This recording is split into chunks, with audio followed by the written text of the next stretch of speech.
Welcome to this mental health awareness presentation on the subject of resilience.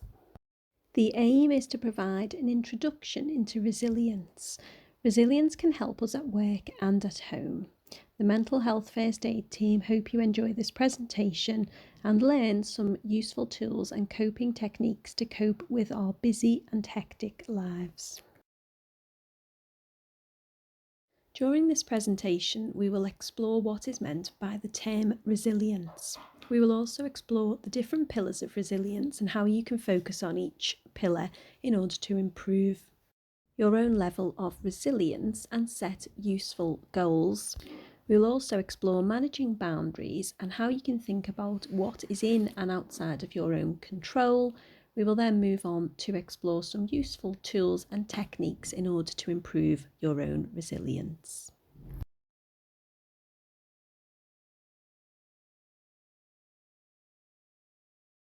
What do we mean when we talk about resilience? Resilience is the ability to recover and bounce back from adversity and hardships, feeling stronger and more capable to cope than ever before. It may be helpful to think about resilience in 3 zones: the green zone, the orange zone, and the red zone. If we think about resilience at work, the green zone is where we know what we are doing and it's easy and comfortable. The orange zone is a stretch outside our comfort zone, but is often where we do our best work, as this is where we grow and learn. Some work stresses are useful in this zone. The red zone is over the edge. This is where we panic and we're overwhelmed. Resilience skills are much needed in the workplace where stress, uncertainty and turbulence are common experiences. Resilience is about the balance between your capacity and the challenge you're facing. If the challenge outstrips your capacity, it can tip you over into the red zone. Some people are fortunate to be born resilient. They bounce back stronger than ever. But the positive news is that resilience skills can also be developed. It is felt that there are 5 pillars of resilience. 1, the energy pillar. 2, future focus. 3, inner drive. 4, flexible thinking. And 5, strong relationships. If we study each of the pillars and know what they mean, we can work out where we need to focus our energy.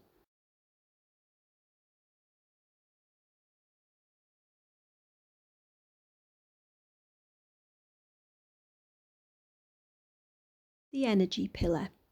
The energy pillar is about sustaining and renewing physical energy to have the capacity to keep going through challenging times. The energy pillar is important as it is the foundation of physical, mental and emotional resilience. It is about sustaining and renewing physical energy to feel energized throughout the whole day. Think about your own energy. Are you full of energy and ready and raring to go each day? Or do you flag and feel lacking in energy? Taking regular exercise to help enhance your overall health can help increase your resilience. It's recommended to plan at least 30 minutes of moderate exercise around 5 times a week. Getting enough sleep will also improve the energy pillar. Sometimes creating a sleep routine can really help. Plan your sleep for the week and stick to your routine. You may want to think about going to bed early and reading a book and avoiding television or screens. It's recommended that you should have between 7 to 8 hours of sleep per night. Plan in rest and relaxation into your day in order to help restore your energy. Diet is also really important. Try and avoid processed foods, caffeine and sugary drinks, and drink lots of water. You may wonder how you are going to fit all of this into your day. However, if you write down a plan and stick to it, it really will make a difference. Exercise doesn't have to be high intensity. Walking is a great form of exercise. For rest and relaxation, meditations and mindfulness can also help. Even just taking a lunch break and logging off from the computer can really restore your energy.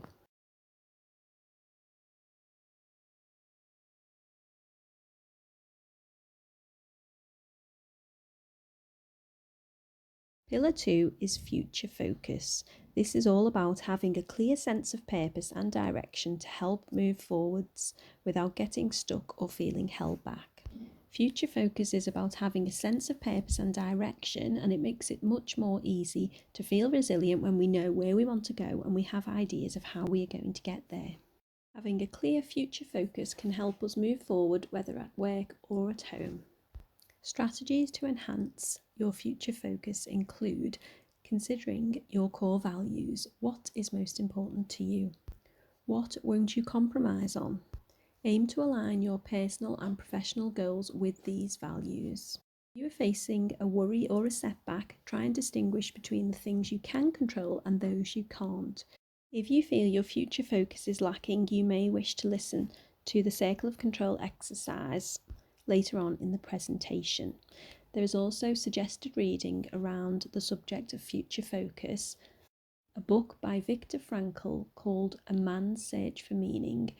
Chronicles the writer's experiences as a prisoner in Nazi concentration camps during World War II. He identified a method which involved identifying a purpose in life to feel positive about and then immersively imagining that outcome. Another recommended read is The Choice by Edith Edgar. She was a Holocaust survivor and is now a psychologist.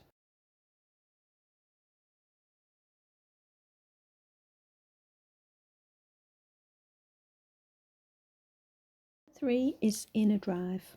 Inner Drive is about sustaining self-belief when times get tough, displaying confidence, motivation and perseverance. Inner Drive is about sustaining motivation and self-belief despite what may be going on around you. Those with inner drive navigate through and around challenges with confidence. They show self-compassion in thinking about their own approaches. Some strategies to enhance inner drive include making a list of what drives and motivates you and schedule time regularly to do at least one of these things. Be aware of your inner chatter and whether this helps you or holds you back. Consider the things that you achieved and what you are proudest of and reflect on why. In the 80s, a psychologist called Martin Seligman published an article in the Time magazine. This was a study and it was called What Went Well. It's an exercise about finding and writing down 3 things that went well each day. Often, when thinking back about our day, negative emotions can take over. Sometimes reflections are based on negative feelings of worry or fear about work deadlines or upcoming projects. By practicing the What Went Well exercise, you can focus on the positive. You can do this alone by writing down, or you can discuss this around the dinner table with your family. It may shift everyone's mood into a more positive mindset, and you may actually learn more about your family's lives. Using the What Went Well exercise can open up engagement with your teams. Talking about what went well encourages positivity and increases energy. This week, set time aside before you go to sleep. Write down 3 things that went well today. The 3 things can range in importance depending on what's happening in your life at the moment. For example, your partner may have offered to stop on the way home from work to pick up a nice meal, or your boss may call you to say how impressed he or she was with the report you just submitted. Once you've completed 7 days of what went well, take some time to reflect on your notes. How does it make you feel?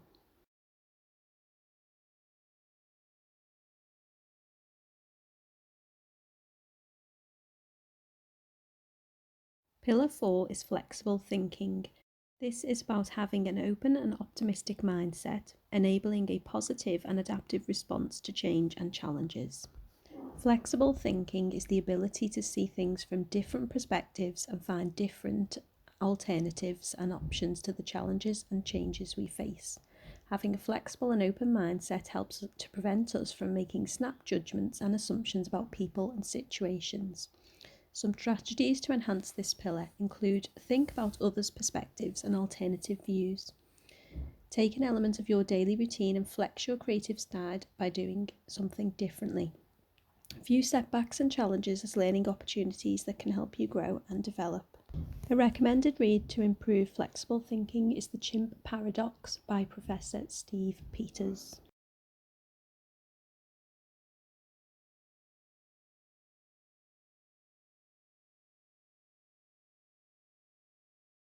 Pillar 5 is strong relationships. The strong relationships pillar is about building open and trusting relationships and being willing to call on these for help and support if facing a challenge. Strong relationships are a key enabler in achieving resilience. People who build open, honest, and trustworthy relationships with others are able to share their challenges and ask for help. They have a strong network and support system that enables them to be highly resilient and achieve their goals. Strategies to enhance this pillar include making quality time for people.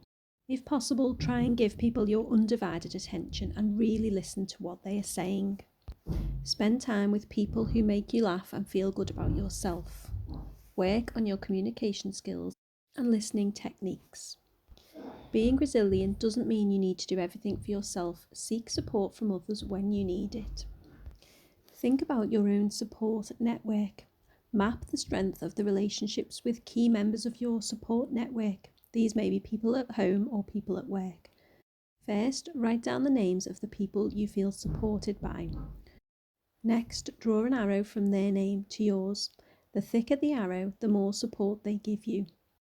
Next, write the people you give to support to. The thicker the arrow, the more support you give them. Lastly, look at your network. What are your thoughts? Consider what is happening. Are things equal? What can you do to change this? Do you need more support? Recognise what needs to change with this exercise. This is a personal development plan. Think about the 5 pillars of resilience and how you may develop a plan and personal actions. Which pillar do you think you need to work on and why? It's important to reflect on how you might take forward any insights. You might wish to complete the personal development plan, which can help you get closer to achieving your goals. Think about your development goal. What is your goal? Can you realistically achieve it? And if so, when? What about the reality? What are the 5 elements or takeaways that you have highlighted from your analysis of the 5 pillars? Where can you improve? What are your options? What are your options going forward? What are the likely obstacles along the way, and how do you think you will overcome them? What actions do you think you will take and when? Will you need support to achieve your goals? If so, who will you ask to support you? By completing this development plan for each goal, it may help you with general goal setting and more positive goal setting. It's likely to mean that your goals are more achievable and you are more successful in achieving them. Managing boundaries. Sometimes boundaries need to be managed. Think about what is in your control. Consider how much you sustain physical energy by taking breaks and maintaining boundaries. This means not allowing work to take over. It's important to recognise where unhealthy habits have become the norm. It's important to build in regular periods of rest and relaxation. It's important to commit to disconnect from emails and phones. Don't be afraid to challenge assumptions about what acceptable boundaries are. Don't be afraid to ask if you need help or ask for what you need. Think about your work-life balance. Think about the impact an email sent late at night will have on others. They may feel the need to respond. What message is this sending to others? It may work for you, but not for others. Think about scheduling delays for emails that you send late at night or early in the morning. Think about effective time management. Sometimes a to-do list can really help manage boundaries and not allow work to take over your personal life.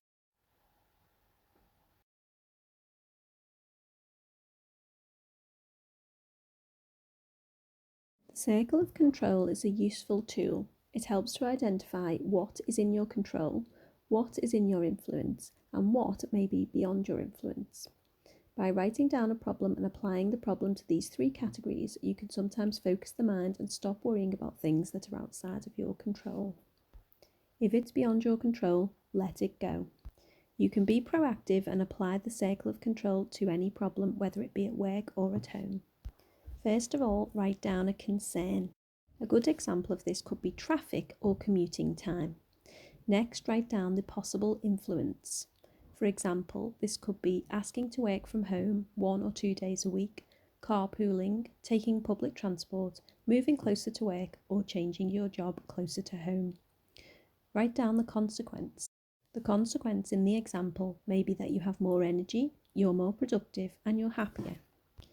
By applying the concern, influence, and consequence exercise, you can identify things that are outside of your control and that you have no control over, so you can just let it go.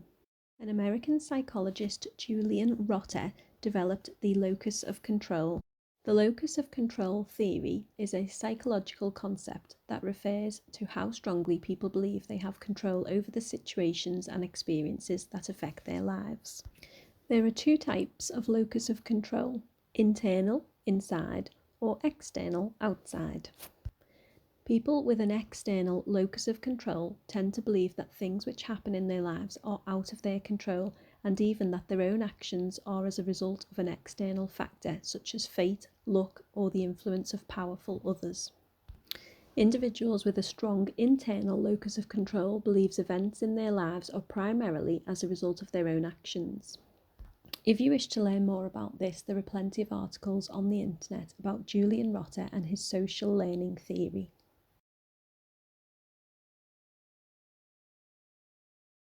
These next two slides detail a tool called Imaginary Hindsight. This is a useful tool to develop resilience. There are 3 steps. The first is called present reality, the second is called desired future, and the third is the pathway. If you have a personal or work problem, you can apply the Imaginary Hindsight tool to try and develop a strategy to overcome it.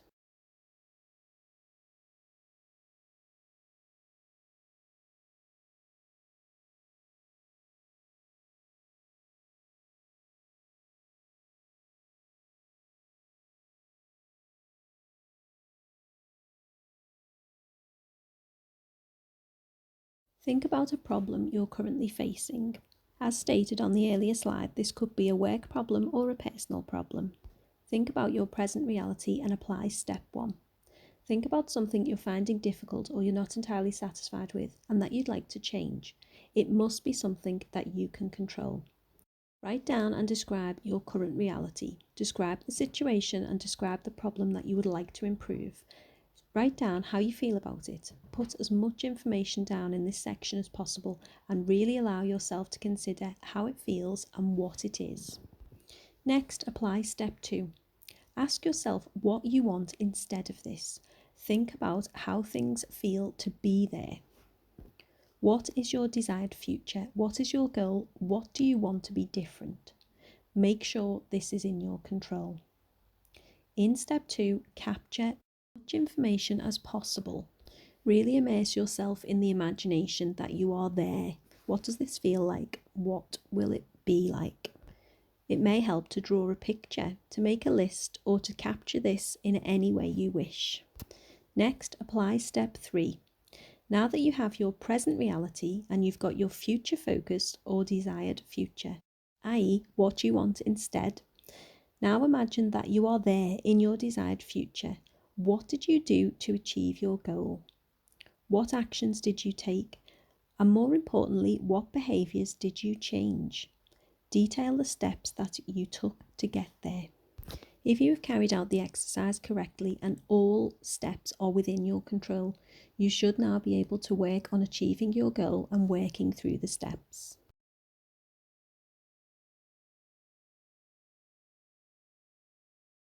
Thank you for watching this presentation on resilience, which has been put together by the Mental Health First Aid team at Maxwell Hodge Solicitors. Just to recap, some top tips for building resilience. Balance periods of high pressure with opportunities to recalibrate. Create daily rituals to ensure you harness the power of the orange zone. Nip stress in the bud by interrupting negative thinking. Discuss and share your experience with others to foster open conversations around well-being and resilience. If you have any questions after watching this presentation, please don't hesitate to contact me to ask any questions and I'll try my best to help. On behalf of myself and my colleagues in the Mental Health First Aid team, we really hope that you have found this a positive experience and that you will use the tools and techniques that we've described to try and enrich your lives, to try and de-stress, and also to try and cope with our busy, hectic lives.